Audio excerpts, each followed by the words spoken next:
Joining me now is Virginia Democratic Congressman Gerry Connolly. He is a member of the House Oversight Committee and, of course, was present today at the closed-door Vindman deposition. Congressman Connolly, let me just start with a simple question about what you're willing to share about the deposition. We've obviously got the opening statement.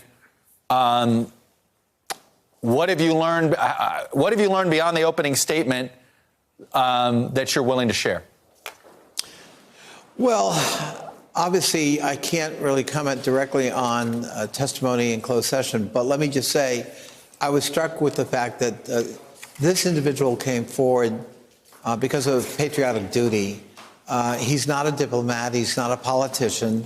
He is a soldier who won a Purple Heart, a soldier who's an immigrant. He was born in Ukraine and came to this country when he was 3, and he loves America. And he was bothered by what he heard and felt duty-bound to express his concern to a superior. And I think all of America's in his debt. How important, or did others inside that room try to make a big deal out of where he was born? No. In fact, I think people went out of their way to reassure him and separate themselves from those reprehensible views that were aired yesterday. On both sides of the aisle? Even on both sides of the aisle. That's good to hear. Gordon Sondland's testimony, we know that he wanted to go back and review his transcript. Based on what you have learned between this, does Gordon Sondland need to come back before the committee? I think Gordon Sondland would be well advised to come back to the committee and clarify his testimony in a number of respects. And you say, yeah, go ahead. There is testimony. I'm sorry. There is testimony, obviously, that seems to be at variance with that of Mr. Sondland. So far, of anybody you've taken deposition from, is this the only time you've run into some contradictions?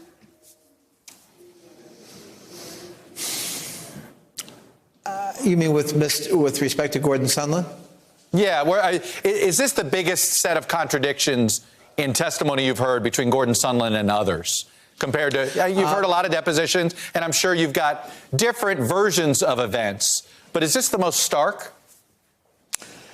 I would say it's the one that stands out, yes. I mean, you're right. There are some variances here and there, but not on fundamental narrative. Almost everything we've heard corroborates the underlying narrative in almost all respects.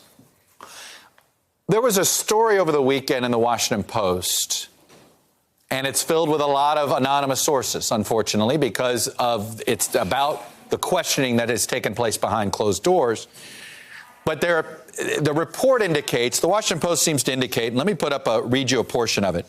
Republican members and staffers have repeatedly raised the name of a person suspected of filing the whistleblower complaint that exposed Trump's effort to pressure Ukraine to conduct investigations into his political adversaries, officials said.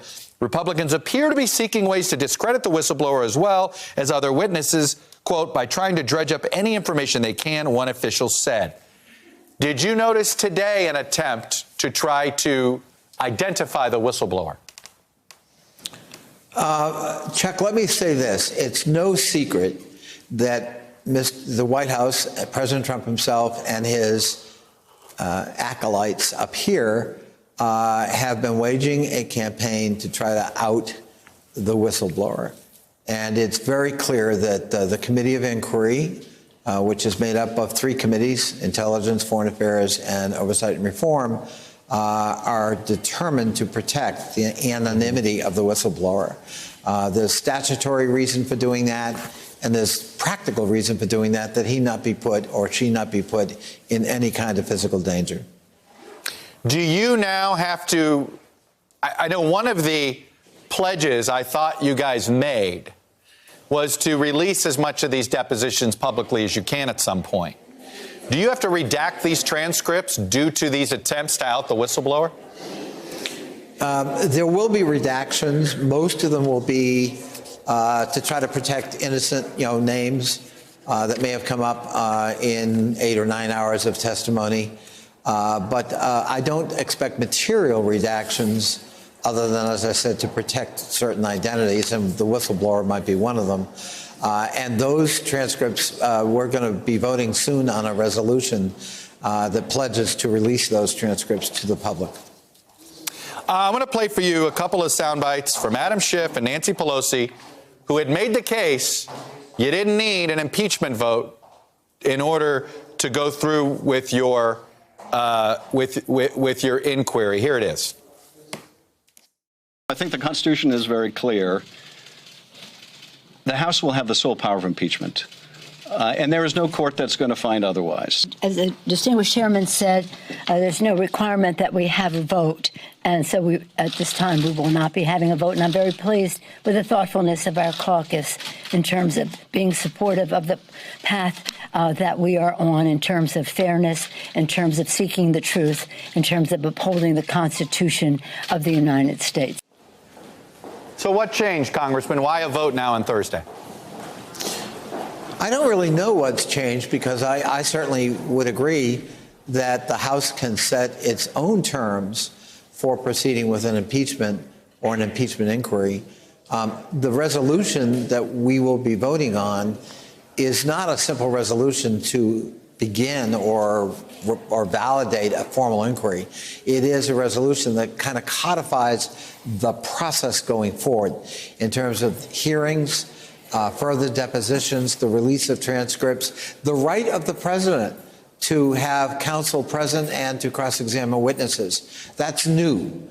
So it isn't really a resolution designed to formalize what we're already doing. It is a resolution to set out in much more detail the process going forward. Is it designed to win over Republican support, even if you don't support the impeachment, or is this likely to be a pretty partisan vote? Chuck, I'd love to believe that my colleagues and friends on the other side of the aisle are going to put country ahead of party. So far, they have not done that. And I don't have any hopes that they're going to change their behavior now. I think that's a sad thing for the country, but that's what we're dealing with. But that can't deter us from protecting the Constitution, which all of us took an oath to defend and protect. Do you need this in order to guarantee a way to get, say, a John Bolton to testify? Is this resolution going to, by codifying the process, does this make it harder for the White House to prevent a John Bolton from testifying? I think it does, because it guarantees the White House an opportunity for direct input and cross-examination and representation, even in closed sessions. So that's a new development. That would be a new prerogative for the White House in this process, which might make witnesses such as John Bolton more comfortable, or might make the White House more comfortable with witnesses like John Bolton. Do you have any second thoughts about holding this vote or not?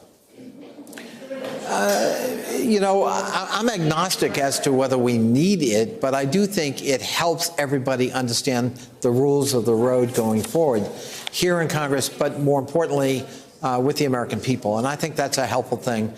Impeachment's the gravest responsibility, other than war and peace, we have here in Congress. And the public has to be able to follow along and understand that process as much as possible. Congressman Jerry Connolly, I know you got a bunch of voting to get to. I appreciate you taking a minute Thanks, for Chuck. us and sharing your views. Thank you very much. Yep. Hello, YouTubers. If you're watching this, it means you've checked out our channel, so thank you. Now do me a favor, subscribe by clicking on that button down there. Click on any of the videos to watch the latest interviews and highlights from MTP Daily and MSNBC. You can get more Beat the Press content every morning in the First Read newsletter. If you're tired of content that you don't know anything about where it came from, you don't have to have that problem with us. NBC News, MSNBC, MTP, and the Meet the Press mindset right here for you on YouTube. Subscribe now.